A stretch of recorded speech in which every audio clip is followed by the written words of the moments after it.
I'm first going to knock. I'm going to introduce myself. I'm going to explain what I'm doing, which is a postpartum assessment.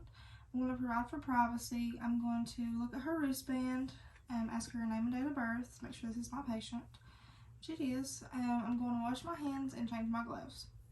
Okay, first I'm going to inspect the breasts and palpate them, make sure there are no lumps or lesions. They're soft, not tender, which they are. I'm going to inspect the nipples, make sure they're not cracked. Alright, they're not.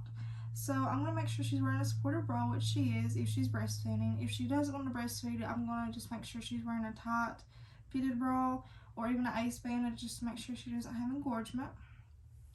Alright, now we're going to go down to the abdomen. I'm going to inspect it, which it looks good. Then I'm going to listen to all 4 bowel sounds.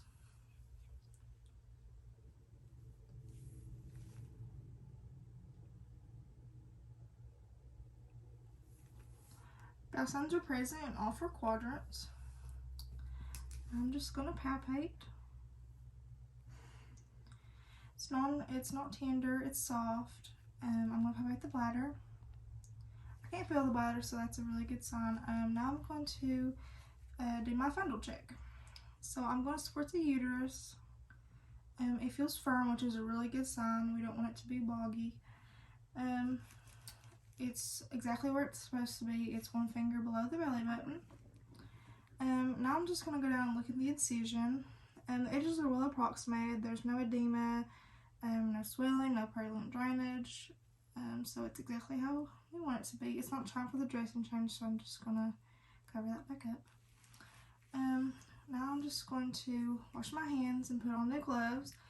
I'm going to check down the lochia. There's a moderate amount of rubra, which is very normal in the first 1 to 4 days. We just want to let her know if it went from, it's supposed to go from rubra to serosa, which is a light pink, and then serosa to alba, which is a white and clear. And we want her to know if it goes backwards from alba to serosa or serosa to rubra, that she really needs to call her provider. I'm also going to ask if she's voided, and if she has, what are the characteristics of it? If it's yellow or bleeding, or if she's having any burning.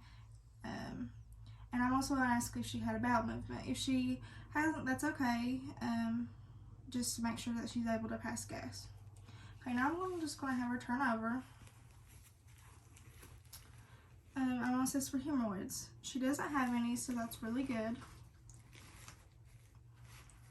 Okay, I'm going to wash my hands and put on clean gloves. Now I'm going to go down to her legs. Just going to feel them, make sure there's no edema, there's no redness, and I'm going to check her pulses. I'm going to check her popliteal, just behind her knees, and then I'm going to check her pedal and her femoral ones. Alright, and that was all good.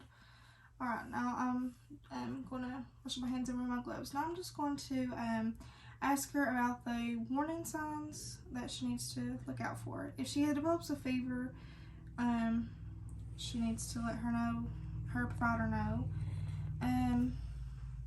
If she ask her if she has a car seat too. She does, and it's brand new. If she didn't have a brand new one, we just need to check the expiration date to make sure it's not expired. Also, if like I mentioned, her serosa, if it goes to serosa to rubra, to let her provider know. And then I'm also going to let her know about the warning signs for the baby. If the baby vomits continuously, then she needs to let her provider know. If the baby's not able to use the bathroom, she needs to let her provider know. If the baby has 2 green watery stools, she needs to let her provider know. Or if the baby develops a fever. Alright, now I'm just going to ask if she has any questions about the teaching. I'm going to wash my hands and go document my assessment.